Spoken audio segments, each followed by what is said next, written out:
Hi guys, welcome to I dream. నేను మీ Chanakya. Loan amount తీసుకున్న తర్వాత దాన్ని ఇన్వెస్ట్మెంట్ అని కొంతమంది చేస్తూ ఉంటారు. ఇలా చేయడం ఎంతవరకు కరెక్ట్?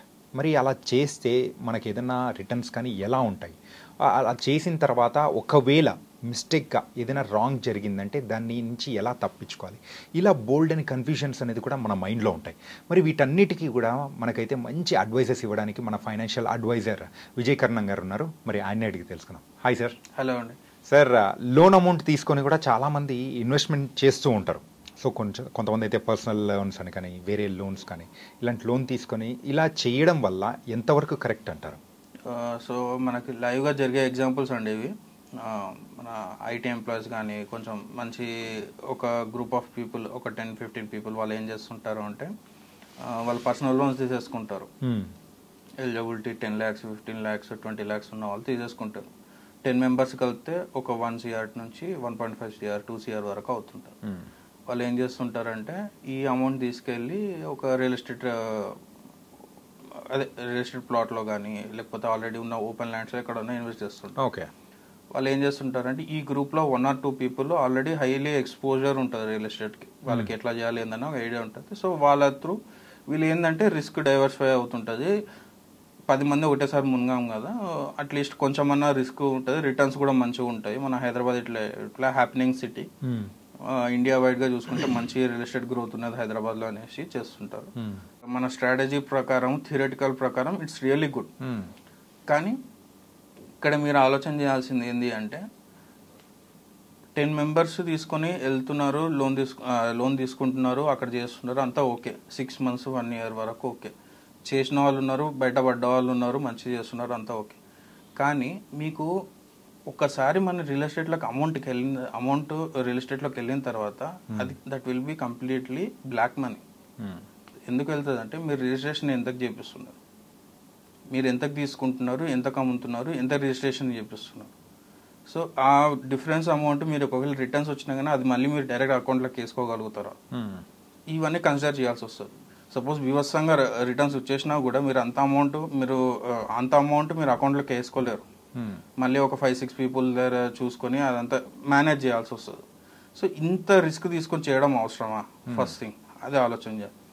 సెకండ్ థింగ్, ఎప్పుడైనా సరే మనం లోన్ తీసుకొని ఇన్వెస్ట్మెంట్ చేయాలి అనుకుంటే మనం లోన్ ఎంత ఇంట్రెస్ట్కి తీసుకుంటున్నాం ఫస్ట్ థింగ్ మనం కన్సిడర్ చేయాలి. సెకండ్ థింగ్, అక్కడ సైడ్ రిస్క్ ఎంత ఉంది, ఇన్వెస్ట్ చేసే దగ్గర రిస్క్ ఎంత ఉంది, ఎంత రిటర్న్స్ వచ్చే ఛాన్సెస్ ఉన్నాయి. ఓకే. ఇప్పుడు సపోజ్ మీ పర్సనల్ లోన్ 10%, 12% తీసుకున్నారు అనుకుందాం. మీకు ఆ రిస్క్ తీసుకున్న ఒక 20-25% వస్తుంది అనుకుందాం. రిస్క్ ఉంది. ఆ రిస్క్ని బ్యాలెన్స్ చేసేటట్లు మీకు ఫినాన్షియల్ ప్లానింగ్ ఆల్రెడీ స్ట్రాంగ్ ఉంది, మీకు ఎమర్జెన్సీ ఫండ్ ఉంది, లాంగ్ టర్మ్ ఇన్వెస్ట్మెంట్ ఉంది, అదంతా ఉంది.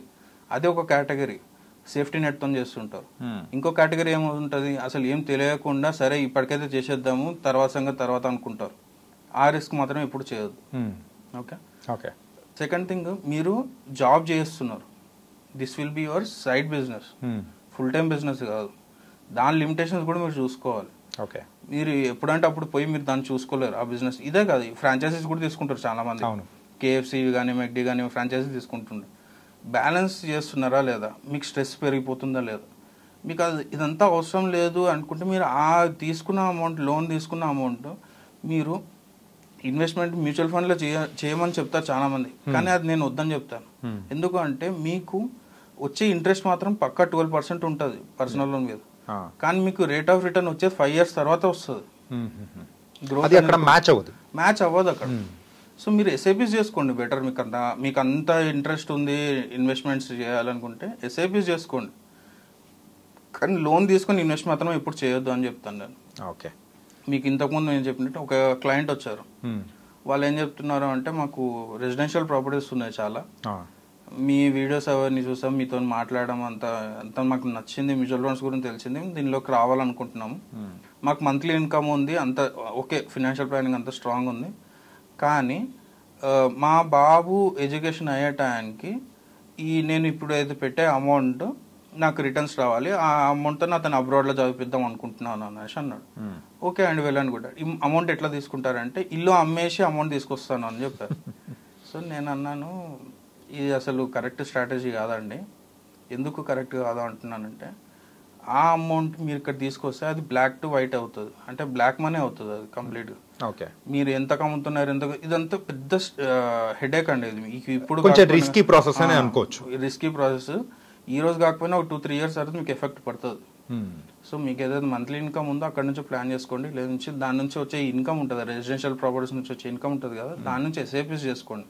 అంతేగాని అక్కడ ప్రాపర్టీస్ తీసుకుని బిజినెస్ చేస్తాను, ఆ అమౌంట్ తీసుకొచ్చి నేను ఇన్వెస్ట్ చేస్తాను, లేకపోతే లోన్స్ తీసుకొచ్చి నేను ఇన్వెస్ట్ చేస్తాను అనేది మాత్రం 100% రాంగ్. ఓకే, బిజినెస్ చేయడం వేరు, లోన్స్ తీసుకుని బిజినెస్ చేయడం వేరు, లోన్స్ తీసుకుని ఇన్వెస్ట్ చేయడం వేరు. ఓకే, ఈ డిఫరెన్స్ మీరు తెలుసుకోవాలి. ఓకే, బిజినెస్ చేసే వాళ్ళు లోన్స్ మీదనే బిజినెస్ చేస్తారు. అవును, మీరే కాదు, మన దగ్గరకు వచ్చే క్లయింట్సే కాదు, చాలా మంది బిజినెస్లు అన్ని లోన్స్ మీదనే నడుస్తాయి. ఎందుకు నడుస్తాయి అంటే వాళ్ళకి లోన్ వచ్చేది 10%, 12% లోన్. వాళ్ళ బిజినెస్ వర్కౌట్ అవుతే 30%, 40% ఇన్ ఇయర్ జనరేట్ చేస్తారు వాళ్ళు.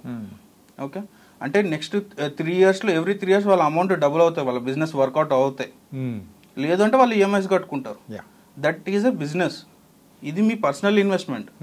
ఇన్వెస్ట్మెంట్ని బిజినెస్ని ఎప్పుడు మీరు కంపేర్ చేయొద్దు. బిజినెస్ ఈజ్ కంప్లీట్లీ దానికుండే ఛాలెంజెస్ వేరు, దానికుండే రిస్కులు వేరు. ఇన్వెస్ట్మెంట్ అనేది మనం రిస్క్ ఒకటే తీసుకుంటాం, మనం లాంగ్ టర్మ్కి చూసుకుంటాం. సో ఈ డిఫరెన్స్ మనకు క్లారిటీ ఉండాలి. అందుకే లోన్స్ తీసుకొని ఇన్వెస్ట్మెంట్ చేయమని నేను ఎప్పుడు ఎంకరేజ్ చేయను, అది కరెక్ట్ ప్రాక్టీస్ కూడా కాదు. ఓకే, సో మొత్తానికైతే లోన్ తీసుకొని బిజినెస్ చేయడము వేరు, లోన్ తీసుకొని ఇన్వెస్ట్మెంట్ చేయడము అవి ఎగ్జాక్ట్లీ. ఆ డిఫరెన్స్ ఏదో మరి ఎవరైతే తెలుసుకుంటారో వాళ్ళు మాత్రం సేఫ్గా ఉంటారు. So it was very very nice sir. మొత్తానికైతే మీరు చెప్పిన ఇదైతే ఖచ్చితంగా మనం పాటించాలని అనుకుంటున్నాం. So thank you so much. So guys, మరి లోన్ తీసుకొని ఎవరైతే ఇన్వెస్ట్మెంట్ చేయాలనుకున్నారో అది పెద్ద మిస్టేక్ అని చెప్పేసి మరి ఇక్కడ ఫైనాన్షియల్ అడ్వైజర్ విజయ్ కర్ణ గారు చాలా చక్కగా వివరించారు. అలాంటిది ఏదైనా ప్లాన్స్ ఉన్నా కానీ వెంటనే ఆపేసుకుంటే మంచిది. ఓకేనా? సో మరో ఇంటర్వ్యూతో మళ్ళీ కలుద్దాం. అంతవరకు take care. This is your Chanakya. See you.